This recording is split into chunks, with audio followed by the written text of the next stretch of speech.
నాగార్జున గారు మరి బాబా గారిగా చేస్తున్నారు మొట్టమొదటిసారిగా. అంటే అసలు బాబా గారి మీద అసలు ఇన్సిడెంట్ అంటే బాబా గారు ఎలా వచ్చారు మీ లైఫ్లోకి? బాబా నా లైఫ్లోకి ఎలా వచ్చారు కంటే ఈ శ్రీకాంత్ ఈ సాంగ్ ఈ పాట పాడుతుంటే నాకు యాక్చువల్గా షూటింగ్ జరిగిన ఫ్లాష్ బ్యాక్ వచ్చింది. ఈ పాట విన్నగానే నాకు బాగా గుర్తు, డైరెక్టర్ గారికి చాలా బాగుందండి ఈ పాట ఇమీడియట్గా చెప్పాను. తర్వాత బాగా జెలస్గా ఫీల్ అయ్యాను. శ్రీకాంత్ పాడతాడు ఆ పాట, నన్ను కూర్చోబెట్టారు అక్కడ. ఆ పాట నేను పాడుంటే బాగుండేది అనిపించింది. అండ్ నాతో డైరెక్టర్ గారు చేయించిన యాక్షన్, నీ వయసు ఎంత అని బాబాని అడిగినప్పుడు ఎలా చెప్పాలి, ఏం చెప్పాలి అని నేను మనసులో అనుకుంటున్నప్పుడు ఆయన నాకు చేసి చూపించిన యాక్షన్, నేను చెప్పిన మాట కన్నా ఆ యాక్షన్లో ఆన్సర్ వచ్చేసింది. సినిమా చూసినప్పుడు మీ అందరికీ తెలుస్తుంది. సినిమాలో ఈ పాట శ్రీకాంత్ గారు పాడతారని తెలిసే సెలెక్ట్ చేసుకున్నావు ఈ పాటని. నువ్వు శ్రీకాంతేగా, చాలా చక్కగా పాట. ఏ ఊరు మీది? శ్రీకాకుళం సార్. శ్రీకాకుళం. మ్యూజిక్ నేర్చుకుంటున్నావా? బండారు చిట్టుబాబు గారి దగ్గర నేర్చుకుంటున్నామా? చాలా చక్కగా పాడావు. Thank you sir. Thank you Srikanth. Raghavendra Rao గారు చాలా తక్కువ మాట్లాడతారు. ఆయన సైలెన్స్లో ఎంత పవర్ ఉందో మనందరికీ తెలుసు. ఒక అన్నమయ్య, ఒక రామదాసు, అలాగే 100 సినిమాలు పైగా ఆయన సైలెన్స్ మాట్లాడుతుంది సినిమాల ద్వారా. అయితే సార్ మహేష్ గారు, బాబా గారి సినిమా తీయాలి అని ఈ బీజం ఎప్పుడు పడింది అసలు? ఎందుకంటే కమర్షియల్ సినిమాలు బాగా నడుస్తున్న టైంలో బాబా గారి సినిమా చేయాలి, బాబా గారి గురించి జనాల్లో అవేర్నెస్ పెంచాలని అసలు ఎలా వచ్చింది థాట్ మీకు? మేము కానీ ఏఎంఆర్ సంస్థ పెరిగింది బాబా ఆశీర్వాదంతో.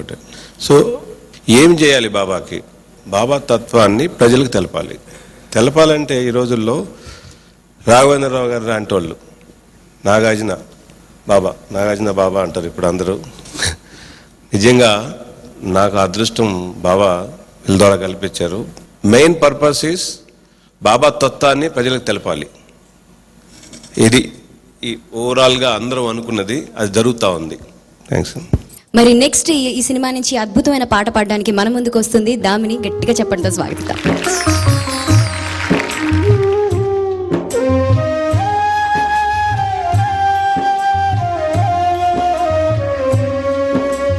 దత్తాత్రేయుని అవతరణం భక్త బృంద భవతరణం సద్గురు సత్తమ సంగమం సదానంద హృదయంగమం.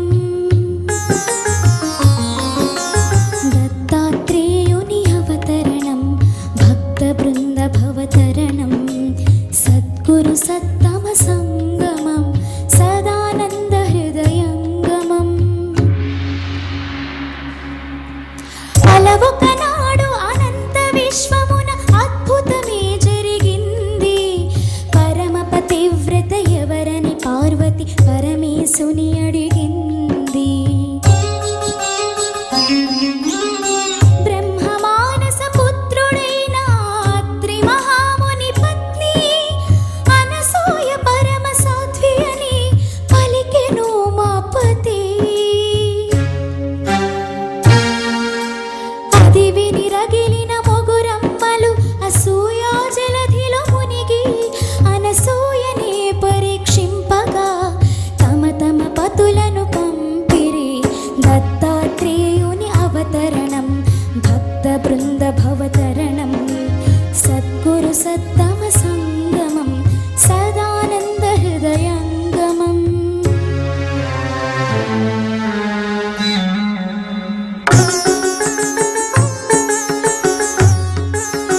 అతిథి రూపములు దాల్చిన ముగ్గురు మూర్తుల నాసతి కొలిచినది. దిగంబరముగా వట్టింపుమనిన దిక్పతులను చూచి దిగ్భ్రాంతి చెందినది.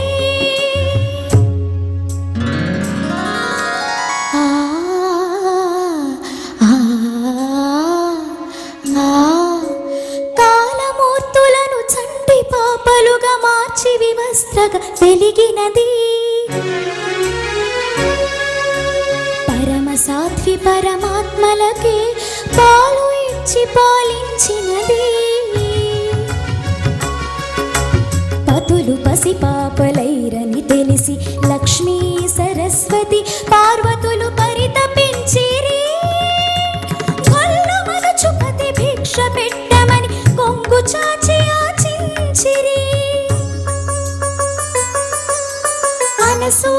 పాతివ్రత్యముతో పాలకులొకటిగా భాసిలిరి.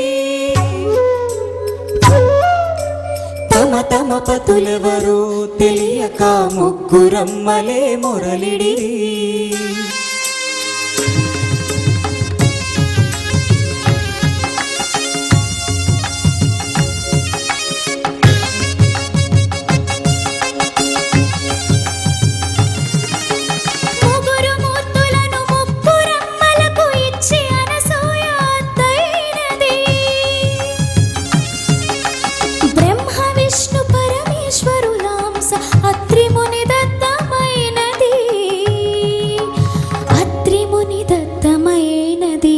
దత్తాత్రేయుని అవతరణం భక్త బృంద భవతరణం సద్గురు సత్తమ సంగమం సదానంద హృదయంగమం.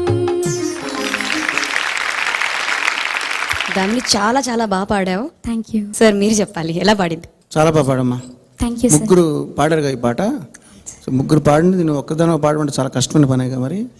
అందులో కోరస్ పోర్షన్స్ కూడా ఉన్నాయి. ఏ ఊరు మీది? మాది నేటివ్ రాజమండ్రి సార్. రాజమండ్రి. ఇప్పుడు ఉండేది? మేము ఇప్పుడు ఉండేది హైదరాబాద్. హైదరాబాద్. ఎవరు మీ గురువు గారు ఎవరు? నేను లలిత సంగీతం కె రామాచారి గారి దగ్గర నేర్చుకుంటున్నాను. ఇక్కడ క్లాసిక్ కర్ణాటిక్ వచ్చేసి ముందు డివి మోహనకృష్ణ గారి దగ్గర నేర్చుకునేదాన్ని. ఇప్పుడేమో ఎన్సి మూర్తి గారి దగ్గర. మోహనకృష్ణ గారు అంటే బాలమల్లి గారి శిష్యులు. ఓకే, చాలా చక్కగా పాడావమ్మా. కొంచెం దమ్ము అక్కడక్కడ సరిపోయినట్లేదు. బాగా ఏంటి యోగా చేస్తుంటావు, ప్రాణాయామం కానీ?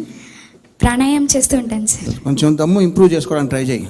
కొంచెం ఓపెన్గా పాడడం ప్రాక్టీస్ చేయి. Okay sir. ఓకే అమ్మా, all the best. Thank you sir. Thank you sir మీరు చెప్పండి. అద్భుతంగా పాడింది. 100 out of 100. నువ్వు అలాగే చక్కగా నవ్వుతూ ఉండు, నిన్ను ఆపేవాళ్ళు ఎవరు లేరు. Thank you sir. నాగార్జున గారు, మరి బాబా గారు లాగా ఆ పోస్చర్స్ ఇవ్వడం కష్టపడ్డారా లేక యాక్టింగ్ చేయడం కష్టపడ్డారా బాబా గారు లాగా? సద్గురు అంటే అన్నీ తెలిసిన మనిషి, అన్ని చోట్ల ఉండే మనిషి, కళ్ళల్లో ఒక డివినిటీ కానీ అన్నీ కనపడాలి. అవి మనసులో పెట్టుకున్నాను. బట్ స్టిల్ భయం ఎలా ఉంటుంది అని. సాయి తత్వం ఎక్కువగా తెలుసుకోవడం మొదలైంది ఆ సినిమా. దాంతో అది ఆ నాలెడ్జ్ పెరగడంతో మేబీ పోస్చర్స్ పెరిగాయో. ఆ వాళ్ళు వీళ్ళు అంటున్నారు నేనేదో పరకాయ ప్రవేశం చేశాను అది ఇదని. నేను అనుకునేది ఈ సినిమా వరకు నాలోకి ఆయన ప్రవేశించి చేయించుకున్నారని నేను గట్టిగా బిలీవ్ చేస్తున్నాను. ఓం సాయి శ్రీ సాయి జయ జయ సాయి జయ జయ సాయి. ఓం సాయి శ్రీ సాయి జయ జయ సాయి జయ జయ సాయి.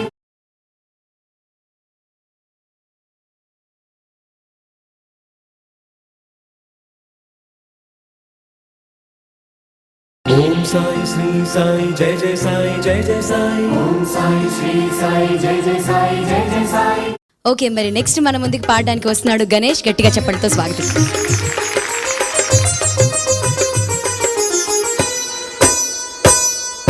శ్రీరామ జయ రామ రమణీయ నామ రఘురామ. శ్రీరామ శ్రీరామ జయ రామ జయ రామ రమణీయ నామ రఘురామ. రమణీయ నామ రఘురామ. శ్రీరామ జయ రామ రమణీయ నామ రఘురామ.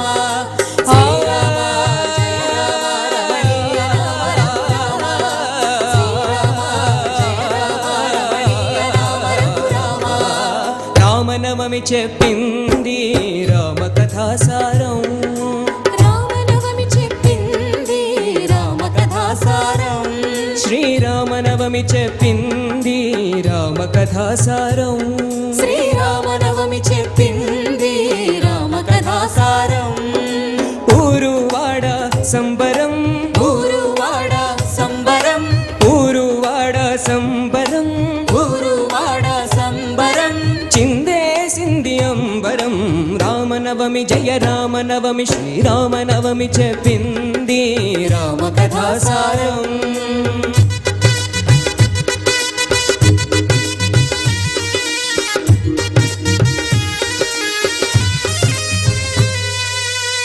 దశరథుని ఇంట రామరూపమై కౌసల్య కడుపు పండెను.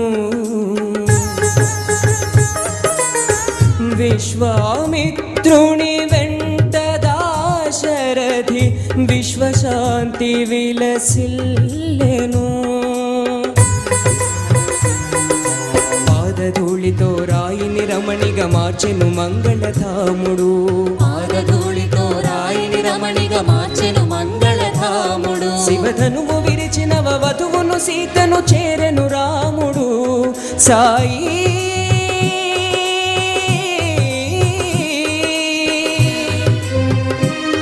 ఆ రాముడు కొలిచిన పరమశివుడవు పరమేశ్వరుడవు నీవే సాయి. పరమేశ్వరుడవు నీవే సాయి. రామ సాయి రామ సాయి రామ సాయి రామ. రామ సాయి రామ సాయి రామ సాయి రామ. రామ సాయి రామ సాయి రామ సాయి రామ. రామ సాయి రామ సాయి రామ సాయి రామ. రామ రామ రామ రామ రామ రామ రామ రామ రామ నవమి చెప్పింది రామ కథాసారం. సార్ గణేష్ ఎలా పాడాడు? రామనవమి బదులు ఇప్పుడు గణేష్ చెప్పాడు రామకథాసారం. చాలా బాగా పాడమ్మా. Thank you. ఎవరు మీ గురువు గారు? సంగీతం సంగీతం డివి మోహన్ కృష్ణ గారి దగ్గర నేర్చుకుంటాను. మోహన్ కృష్ణ గారు నీకు? Light music Ramacharya. ఓకే, చాలా చక్కగా పాడావు. ఏమన్నా గుర్తొస్తుంది ఈ పాట వింటుంటే? ఇంకేమన్నా నేను కంపోజ్ చేసింది ఏదన్నా? అన్నమయ్య జననం అది గుర్తొస్తుంది. ఎందుకంటే రాఘవేంద్ర గారు చాలా ఇష్టమైన రాగం ఇది. సో సాయిబాబా పాటలు చేసినా అందులో ఆ రాగం ఉండాల్సిందే అన్నారు, అంచేత చేశాం. నాగార్జున గారు, మరి మొట్టమొదటిసారిగా మీరు ఈ సినిమా షూటింగ్ చేశాక మీ నాన్నగారు కూడా సెట్కి వచ్చారని మాకు తెలిసింది. సో నాన్నగారు ఎలా రియాక్ట్ అయ్యారు, సార్ ఎలా రియాక్ట్ అయ్యారు? నాన్నగారు వచ్చింది ఇప్పుడు శ్రీరామనవమి పాటకి, అప్పుడు ఆ టైంలోనే వచ్చారు. అందుకని ఆయన గుర్తు తెచ్చుకుని నాకు చాలా హ్యాపీగా ఫీల్ అయ్యాను. ఇక్కడ షూటింగ్ అన్నపూర్ణలో జరుగుతున్నప్పుడు అప్పుడప్పుడు వస్తూ ఉండేవారు, కానీ ఇదే ఫస్ట్ టైం ఆయన రావటం బయటికి. అండ్ ఇంతకుముందు చెప్పాను కూడా, ఇది అమ్మగారు పోయిన తర్వాత బాగా డిప్రెషన్లో ఉన్నారు ఆయన ఆ 2-3 months. అండ్ ఆయన్ని రాఘవేంద్రరావు గారు, మహేష్ రెడ్డి గారు వీళ్ళందరూ కలిసి ఆయన్ని అక్కడికి ఫ్యామిలీ అందరితో పిలిపించారు. అక్కడికి వచ్చిన తర్వాత నాకు మార్పు కనిపించింది ఆయనలో. అండ్ ఆ పాట కూడా చాలా బాగుందని చెప్పారు. అండ్ ఆడియో ఫంక్షన్ అయిపోయిన కానీ ఇక్కడ ప్రతి సాంగ్ అద్భుతం అన్నారు. ఏ పాట బాగుంది నాన్న అని అడిగితే ప్రతి సాంగ్ అద్భుతం అన్నారు. అలాగే కీరవాణి గారికి కూడా ఫోన్ చేసినట్టున్నారు. అండ్ రాఘవేంద్రరావు గారికి ఫస్ట్ లుక్ షిరిడి సాయి బయటకు వచ్చిన కానీ ఆయన నాతో నేను ఎలా ఉంది నాన్న అనగానే 50% సక్సెస్ అయిపోయారన్నారు అప్పుడు. So okay. సో మామూలుగా బాబా గారిని కొలిచే వాళ్ళందరికీ ఆయన ఎప్పుడు నేను ఉన్నాను అని ఆయన ఉనికిని తెలియచేస్తూ ఉంటారు. ఇప్పుడు సినిమాలు తీస్తున్నారంటే ఎంటర్టైన్మెంట్ గురించో లేకపోతే ఇంకొక సమ్ రీజన్స్తో చేస్తారు, కానీ షిరిడి సాయి చిత్రం తీయడానికి మీ మెయిన్ మోటివ్ ఏంటండి? ఇంపార్టెంట్ మేము తెలపాల్సింది సినిమా ద్వారా ఏంటంటే, బాబా భక్తులు ఎట్టా చూస్తారు. నాగార్జున గారు బాబాగా ఎట్టున్నారంటే ఆ స్క్రీన్లో మేము చూసాం 2-3 షాట్లు. నిజంగా మాకే కళల్లో నీళ్ళు వస్తున్నాయి బాబా యాక్షన్ నాగార్జున చేసింది. ఈ సినిమా చూసి ఎవరైతే పోయి షిరిడి ఒక కొత్త భక్తులు పోయి బాబాని దర్శనం చేసుకొని వాళ్ళకి బాబా ఆశీర్వాదం పొందుతుందో ఆ రోజు మా లైఫ్ అందరి లైఫ్ ధన్యం. థ్యాంక్ యూ సార్, చాలా చక్కగా చెప్పారు. Thank you so much. ఓం సాయి శ్రీ సాయి జయ జయ సాయి జయ జయ సాయి. ఓం సాయి శ్రీ సాయి జయ జయ సాయి జయ జయ సాయి.